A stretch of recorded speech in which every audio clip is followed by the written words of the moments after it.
Hello, my name is Greg Nowak. I'm a partner at Pepper Hamilton in the Financial Services Group.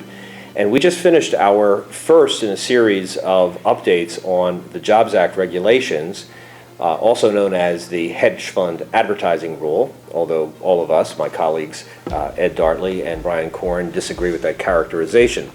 The Jobs Act, as many of you know, had a number of provisions designed to increase capital formation and the access of ordinary Americans and businesses to the capital markets that are available. One of the features of those was an elimination of an anachronistic, in our view, provision under the Securities Act of 1933 that had prohibited general solicitations in private offerings. Well, following the Jobs Act and now the release of the implementing regulations from the SEC, that limitation is gone. What does that mean for you as an issuer, you as an investment manager, your investors, and also for the portfolio companies in which you may invest is what we're talking about today. Probably the most important change that we can see in the future coming from the regulations, which incidentally will be effective as of September 23rd, 2013, is that companies will no longer be required to worry about footfalls or limitations on their websites about information that they have previously attempted to prevent from being deemed to be part of a public solicitation. While the information still must be accurate and truthful, and performance numbers must, of course, be properly computed, the limitations on talking to the public, on having an open website available to U.S. investors, have all gone by the wayside. The most important limitation on this newfound freedom, of course, is that the issuer can only sell to so-called accredited investors. Now, the accredited investor definition has been with us for many years. Nevertheless, one of the features of the implementing regulations is that the issuer must have a reasonable basis to believe that the investors it accepts pursuant to the offering are in fact accredited. The processes and procedures that the SEC laid out as a safe harbor are available to all issuers, but it comes down to a facts and circumstances determination. Does the issuer or its manager believe that that investor is accredited?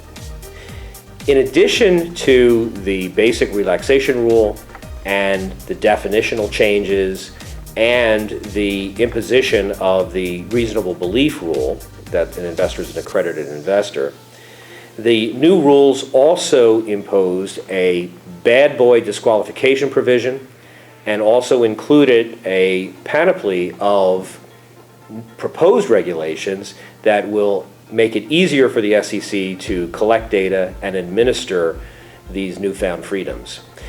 To my left is my colleague Brian Korn, who is resident in our New York office, who's going to speak to us about the bad boy disqualification provisions. Thanks, Greg. As part of the same day releases on July 10th, the SEC enacted rules that formalized what is required to enact under Section 926 of Dodd-Frank. Dodd-Frank, you'll recall, was a sweeping financial regulatory reform act in 2010. So separate from the Jobs Act, it also helped clear up some of its Dodd-Frank rulemaking agenda. Section 926 required the SEC to implement what it calls bad actor disqualifications for issuers engaged in Rule 506 private placements. These bad actor disqualifications apply to all Rule 506 private placements, not just the new 506C rule, which Greg referred to under the general solicitation, and are fairly sweeping and will require every slice of the investment universe that is engaged in any kind of Rule 506 private placement to reflect on itself and its advisors to determine if it has any bad actors that need to be disqualified, or if any of its advisors or solicitors or broker-dealers that are engaged in the private placement alongside of it have done so accordingly. Specifically, the bad actor disqualification requires an issuer to disqualify a director an executive officer or an officer participating in the private placement from any private placement that seeks to qualify under Rule 506 if a bad actor disqualification is found. The disqualification factors are numerous in length and generally range from criminal convictions, administrative hearings, state and other federal regulatory commission hearings, U.S. Postal Service false claims orders, Regulation A, bad actor disqualifications, and other provisions which are enumerated in the regulations. In general, for investment funds, the investment advisor that's advising the fund, as well as any general partner and managing member, must also review its roster to ensure that it has removed any bad actors engaged, as well as any 20% voting securities holder. So this is a sweeping reform. What all issuers, including private funds and public funds, need to do is develop a policy that will weed out prospective bad actors, go and poll its potential universe of bad actors to determine if anyone has any disqualifying events, and keep this updated as the days and years go on. In addition, the hiring requirements for these firms should be adjusted so that candidates are screened for any disqualifying bad acts prior to hiring them. Ed Dartley, to my far right, is now going to talk about the proposed reforms from July 10th. Thanks, Brian. One of the things that the SEC did on July 10th, in addition to passing final rules, is promulgated proposed rules that will become effective after a period of comment. And the thrust of the proposed rules is information gathering. But also to give certain provisions, in particular Form D, under Regulation D, some teeth.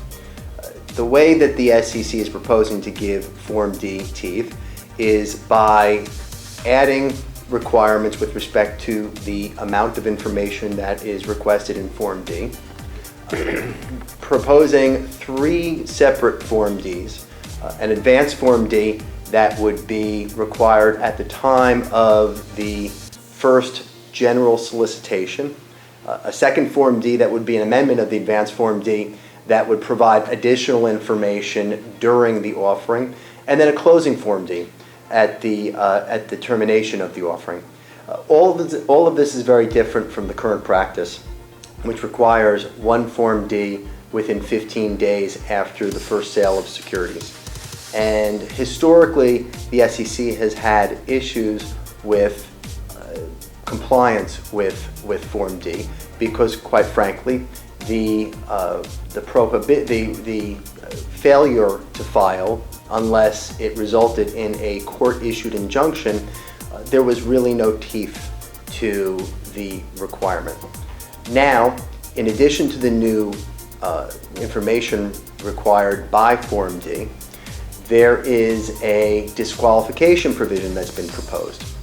If Form D is not timely filed and you have failed to file timely more than once, there is a one-time cure period, you will be disqualified from participating in Rule 506 offerings for a period of 1 year.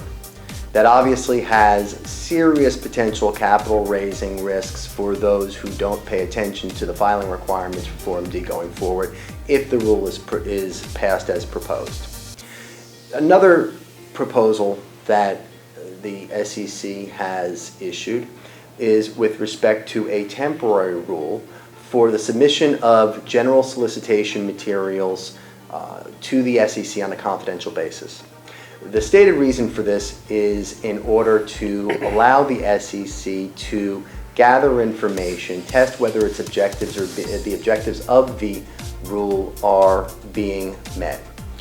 The caution that has to be exercised if this rule is passed is that your advertising materials that are written, that are used for general solicitation purposes, are going to be submitted to the SEC on a confidential basis, just like Form PF. However, once those advertising materials are submitted, the SEC can use them for any purpose. For instance, in conjunction with its review of an investment manager to make a determination whether or not to examine that particular manager, those advertising materials can be used to assess whether to examine the manager. So the lesson going forward with respect to this rule, if it's passed, is to ensure that your advertising materials are consistent with best practices with respect to the requirements under the Advisors Act. Another component of the proposed rules is an expansion of Rule 156. Rule 156 currently applies to registered investment funds. It is a prohibition of the use of misleading sales literature by registered investment funds. The SEC is proposing to expand it to issuers who proceed under Rule 506. And the substance of Rule 156 is not substantially different to the rules that apply to investment managers currently by way of the Investment Advisors Act and no action letters that the SEC has issued over the years. The interesting component to this rule is that it represents what we have seen as a move in the industry and by the SEC to move the hedge fund industry, the private equity industry, closer to the mutual fund industry in terms of the level of regulation and oversight. So those are a few of the proposed rules that, if they become effective as written, or as proposed, will govern the industry going forward. One of the most important things to take away from this new regulatory initiative is that while our focus in this short presentation has been on private funds and investment managers, the Jobs Act rules apply to any issuer, including operating companies and joint ventures that use Rule 506 in an attempt to raise capital. Any venture can now take advantage of 506C and make a general solicitation, provided they only sell to accredited investors. In our view, this is a game changer. It is going to change the way companies raise capital. It's going to change the way investment companies sell their interests. It's going to change the way broker-dealers act as filters and other reviewers of investment products. It's going to change the way the independent RIA network reviews investment opportunities and makes recommendations to their clients. Is it likely we're going to see private placements all of a sudden buying naming rights on stadiums and advertising during the Super Bowl? Highly unlikely. Private funds are still limited in the number of investors that they can accept and the types of investors that they can accept. And operating companies that are taking advantage of a 506C offering tend to be fairly small. However, do expect increased web activity, do expect increased information flow, do expect targeted ads in trade journals and other means of reaching high net worth individuals and other accredited investors. Do expect an increased compliance burden for your firm and for the people who otherwise deal with your investment securities. Thank you for your attention. If you'd like more information, feel free to contact Ed, Brian, or me, or check out Pepper Hamilton's website at www.pepperlaw.com. Thank you.